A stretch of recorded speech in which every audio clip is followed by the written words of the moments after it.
رب اشرح لي صدري ويسر لي أمري واحلل عقدة من لساني يفقهوا قولي. اللهم ربنا ألهمنا رشدنا وأعذنا من شرور أنفسنا. اللهم ارحمنا بالقرآن العظيم. اللهم اجعله لنا إماما ونورا وهدى ورحمة. اللهم ذكرنا منه ما نسينا وعلمنا منه ما جهلنا وارزقنا تلاوته آناء الليل وآناء النهار واجعله لنا حجة يا رب العالمين آمین۔ محترم ناظرین، صبح کا وہ وقت جب آپ نیند سے بیدار ہوتے ہیں، جب پورا سنسار ابھی جاگ رہا ہوتا ہے اور آپ کا جسم اور روح بالکل خالی ہوتے ہیں، یعنی نہار منہ بالکل خالی پیٹ، یہ وہ وقت ہوتا ہے جب زمین پر اللہ کی رحمتیں اور برکتیں سب سے زیادہ نازل ہو رہی ہو۔ اس مبارک اور قیمتی وقت میں جو شخص بھی قرآن مجید کی یہ دو عظیم الشان صورتیں پانی کے ایک گلاس پر پڑھ کر دل کے پورے یقین کے ساتھ دم کر کے وہ پانی پی لیتا ہے نا، تو اللہ رب العزت کے حکم سے اور اس کے پاک کلام کی برکت سے جو اس انسان کو دن کا پہلا پیشاب آتا ہے، اس کے ذریعے اس کے جسم کے اندر چھپی ہوئی تمام بیماریوں کا، تمام زہریلے مادوں کا اور ہر قسم کے دائمی مرض کا خروج شروع ہو جاتا ہے۔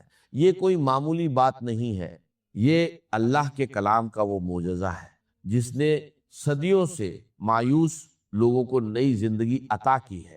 صرف 3 دن، جی ہاں صرف 3 دن، آپ دنیا کے بڑے سے بڑے مریض کو جو برسوں سے دائمی مرض کے اندر مبتلا ہے، جس کا جسم بیماریوں کا گھر بن چکا ہے اور جس کو دنیا کے کسی ہسپتال اور کسی حکیم سے شفا نہیں ہو رہی، آپ یہ معجزاتی پانی اسے پلا کر دیکھیں۔ اللہ کے کلام میں اللہ نے وہ شفا رکھی ہے جو انسان کی عقل کو دنگ کر دیتی ہے۔ جو بندہ ہر جگہ سے مایوس ہو جاتا ہے، جو دنیا کے مہنگے ترین ڈاکٹروں سے علاج کروا کے تھک چکا ہے، جس کی جیب خالی ہو چکی ہے اور امیدیں دم توڑ چکی ہیں، اور ڈاکٹروں نے یہاں تک جواب دے دیا ہے کہ اب اس مریض کی صرف خدمت کرے، اب دنیا کی کوئی دوا اس پر اثر نہیں کرے گی اور اس کا کوئی علاج ممکن نہیں ہے۔ اللہ کے کلام کی ان صورتوں کی برکت سے اللہ تبارک و تعالی ان لا علاج مریضوں کو بھی بستر مرگ سے اٹھا کر صحت و تندرستی کی نئی زندگی عطا فرما دیتا ہے۔ جو لا علاج بیماریاں ہیں، جن کا نام سن کر انسان کانپ جاتا ہے، اللہ کے فضل و کرم اور اس کی رحمت سے ان سے بھی شفا حاصل ہو جاتی ہے۔ اگر آپ میری بتائی ہوئی ترتیب کے مطابق اس عمل کو کرتے ہیں، ان صورتوں کو پڑھتے ہیں، تو ان کی برکات پہلے ہی دن سے بلکہ پہلی ہی خوراک سے آپ کو نصیب ہونا شروع ہو جاتی ہے۔ آپ کے سامنے، آپ کی اپنی آنکھوں کے سامنے شیشے کی طرح سب کچھ عیاں ہو جائے گا کہ کیسے اللہ کا کلام جسم کے اندر جا کر بیماریوں کو جڑ سے اکھاڑ پھینکتا ہے۔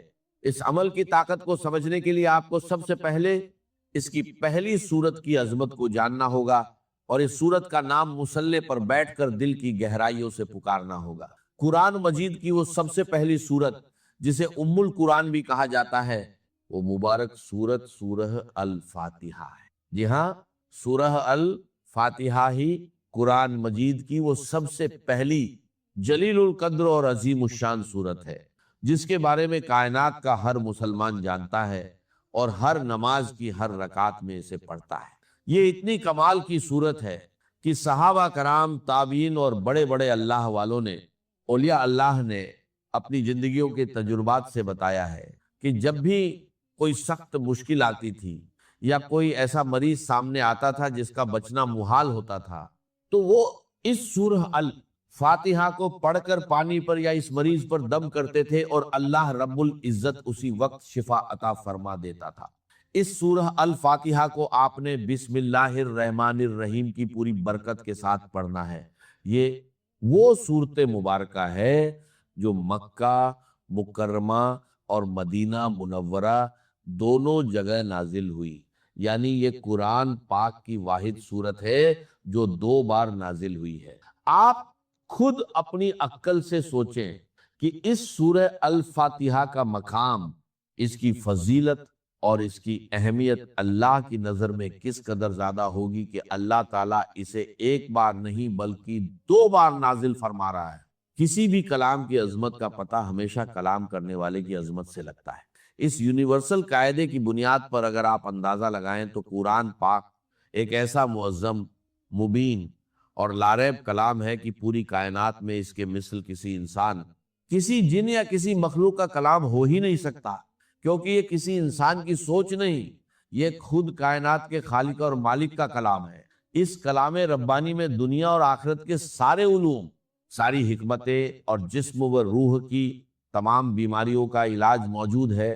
ایک بہت بڑے ہسپتال کے ڈاکٹر خود بتا رہے تھے کہ ہمارے آئی سی یو میں جہاں مریض زندگی اور موت کی کشمکش میں ہوتے ہیں اور وینٹیلیٹر پر پڑے ہوتے ہیں، وہاں ہم نے ایک تجربہ کیا کہ قرآن مجید کی ان سورتوں کی تلاوت کو، خصوصاً سورہ الفاتحہ کی تلاوت کو ہلکی آواز میں چلا دیا۔ آپ یقین کریں کہ صرف اس کلام کو سننے کی برکت سے اللہ تبارک و تعالیٰ نے ان مریضوں کے دل کی دھڑکنوں کو ترتیب دی اور ان کو ایسی شفا عطا فرما دی کہ جو میڈیکل سائنس کی تاریخ میں ایک معجزہ بن گیا۔ اب اس عمل کی مکمل تفصیل، اس کا طریقہ کار اور اس کی ترتیب کو اپنی زندگی کا سب سے قیمتی سرمایہ سمجھ کر بہت زیادہ توجہ اور دھیان کے ساتھ سماعت فرمائیں۔ یہ وہ صورتیں اور وہ وظیفہ ہے جو ساری زندگی آپ کے کام آئے گا، آپ کے بچوں کے کام آئے گا اور آپ کے گھر سے بیماریوں کا ہمیشہ کے لیے خاتمہ کر دے گا۔ بس آپ نے اس کی ترتیب کو اچھے طریقے سے ذہن نشین کرنا ہے اور اسی کے مطابق عمل کرنا ہے، بالکل ایک لفظ بھی آگے پیچھے کیے بغیر اور بتائی گئی تعداد اور عدد کی بھی کمی بیشی کیے بغیر آپ نے اسے پڑھنا ہے، کیونکہ وظائف میں تعداد کی وہی اہمیت ہوتی ہے جو کسی تالے کو کھولنے کے لیے اس کی چابی کے دندانوں کی ہو۔ تو سب سے پہلے آپ نے اس عمل کے شروع میں پورے دل کی عاجزی کے ساتھ 7 مرتبہ درود پاک پڑھنا ہے۔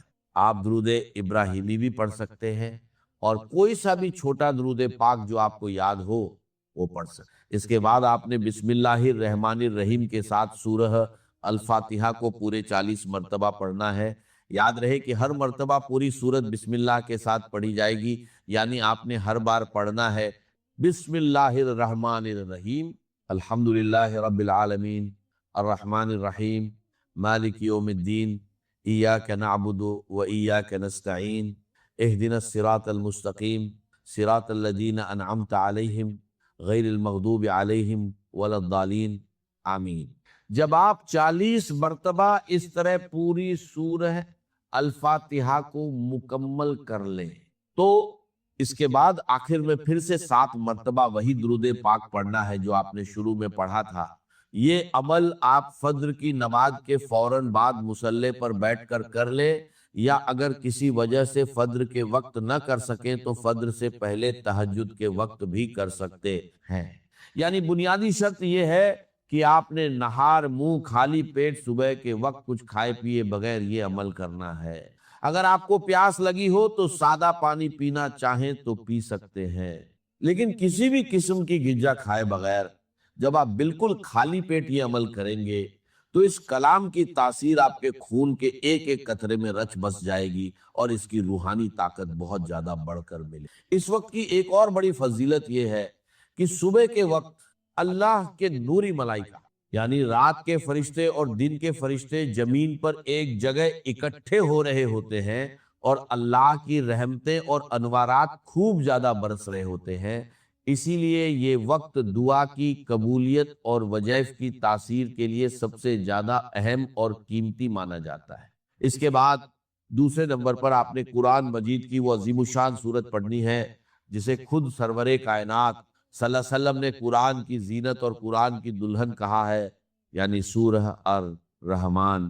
یہ قرآن پاک کی وہ خوبصورت سورت ہے جس سے ہر مسلمان کو ایک دلی محبت اور لگاؤ ہے، اور تاریخ کے بڑے بڑے اولیاء اللہ اور اللہ والوں نے اس سورت کو ہمیشہ اپنے روزمرہ کے ورد اور وظائف میں رکھا ہے۔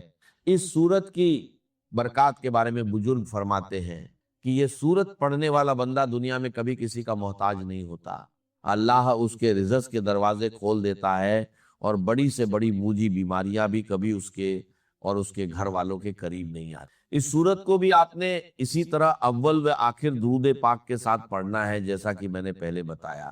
اگر آپ نے شروع اور آخر میں 7 مرتبہ درود پاک پڑھا ہے تو اس سورہ الرحمن کے ساتھ بھی آپ نے اتنی ہی تعداد رکھنی ہے تاکہ عمل کی تال میل برقرار رہے۔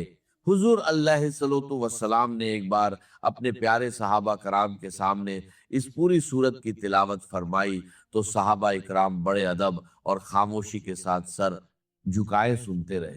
اس پر آپ صلی اللہ علیہ وسلم نے مسکرا کر فرمایا کہ تم سے اچھے تو جنات ہیں، کیونکہ جب میں رات کو جنوں کی وادی میں گیا اور ان کے سامنے اس سورت کی تلاوت کی تو جب بھی میں اس آیت پر پہنچتا تھا کہ فَبِأَيِّ آلَاءِ رَبِّكُمَا تُكَذِّبَانِ، یعنی اے جنوں اور انسانوں کے گروہ، تم اپنے رب کی کون کون سی نعمتوں کو جھٹلاؤ گے، تو وہ جنات تڑپ اٹھتے تھے اور وجد میں آ کر کہتے تھے کہ اے ہمارے رب، ہم تیری کسی بھی نعمت کی ناشکری نہیں کرتے اور تمام تعریفیں تیرے ہی لیے ہیں۔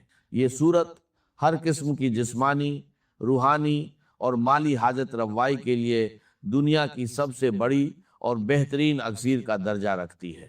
اب آپ نے اس پانی پر دم کرنے اور اس کو استعمال کرنے کا طریقہ بھی بہت غور سے سمجھنا ہے تاکہ کوئی غلطی نہ ہو۔ آپ نے عمل شروع کرنے سے پہلے ہی اپنے پاس پانی کی ایک بڑی بوتل جو کہ 1.5 لیٹر یا کم سے کم 1.25 لیٹر کی ہو، اچھے طریقے سے صاف ستھری بھر کر اپنے سامنے رکھ لینی۔ جب آپ دونوں صورتوں کا یہ مبارک عمل پوری توجہ، یکسوئی اور تعداد کے مطابق مکمل کر لیں تو اس بوتل کا ڈھکن کھول کر اس پانی کے اوپر 3 مرتبہ گہرا پھونک مار کر دم کر دیں۔ اس دم کیے ہوئے معجزاتی پانی کو آپ نے دن میں 3 ٹائم لازمی استعمال کرنا ہے، اور اگر گھر میں کوئی دوسرا مریض ہے تو اسے پلانا ہے۔ اس کی ترتیب یہ ہوگی کہ ایک حصہ صبح نہار منہ پینا ہے، دوسرا حصہ دوپہر کو کھانے سے پہلے یا بعد میں، اور تیسرا حصہ رات کو سونے سے پہلے پینا۔ اگر مصروفیت کی وجہ سے یا کسی مجبوری کی وجہ سے 3 ٹائم پینا ممکن نہ ہو تو کم سے کم دن میں 2 ٹائم یعنی صبح اور شام تو آپ نے اسے لازمی پینا ہے۔ اگر آپ خود کسی تکلیف یا بیماری میں مبتلا ہے تو یہ پانی خود بھی پیے، اور پینے کے بعد تھوڑا سا پانی اپنے ہاتھوں پر لگا کر ان ہاتھوں پر دم کر کے اپنے پورے وجود پر سر سے لے کر پاؤں تک اچھے طریقے سے پھیر لیں جہاں جہاں آپ کو تکلیف محسوس ہوتی ہے۔ اگر آپ یہ عمل پورے یقین کے ساتھ صبح کے وقت کریں گے تو اللہ کے فضل سے دوپہر تک اس کے حیرت انگیز اثرات اور اس کا بہترین رزلٹ آپ کی اپنی آنکھوں کے سامنے ہوگا اور آپ کا جسم خود کو ہلکا پھلکا محسوس کرے گا۔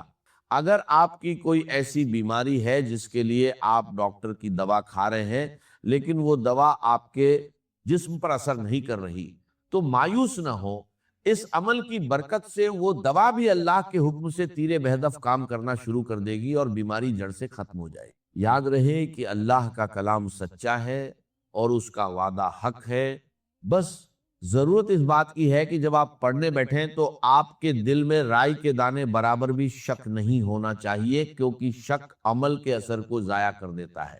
پورے توکل اور یقین کے ساتھ جب آپ اس پانی کو اپنا معمول بنا لیں گے تو آپ خود دیکھیں گے کہ کیسے آپ کے دن بدلتے ہیں، کیسے آپ کے گھر سے بیماریاں، پریشانیاں اور ناچاکیاں دور ہوتی ہیں، اور اللہ کی رحمت کا سایہ آپ کے پورے خاندان پر قائم ہو جاتا ہے۔ جب اللہ کے دین کو قائم کرنے کی جدوجہد اس مرحلے پر آ جائے کہ اب باطل کے ساتھ ٹکراؤ ہے اور اب چاہیے کہ ساری قوت ایک مرکز پر جمع ہو جائے، ہجرت فرض کر دی گئی، وہ ہجرت گھر بار چھوڑ کر، اہل و عیال کو چھوڑ کر، اور مکے کے بھیڑیوں کے رحم و کرم پر چھوڑ کر اپنے گھر والوں کو جو لوگ ہجرت کر کے آئے، حکم تھا ہجرت مدینہ فرض تھی، ہجرت حبشہ فرض نہیں تھی، صرف اجازت تھی کہ جن سے سختیاں نہیں جھیلی جا رہی مزید وہ چلے جائیں۔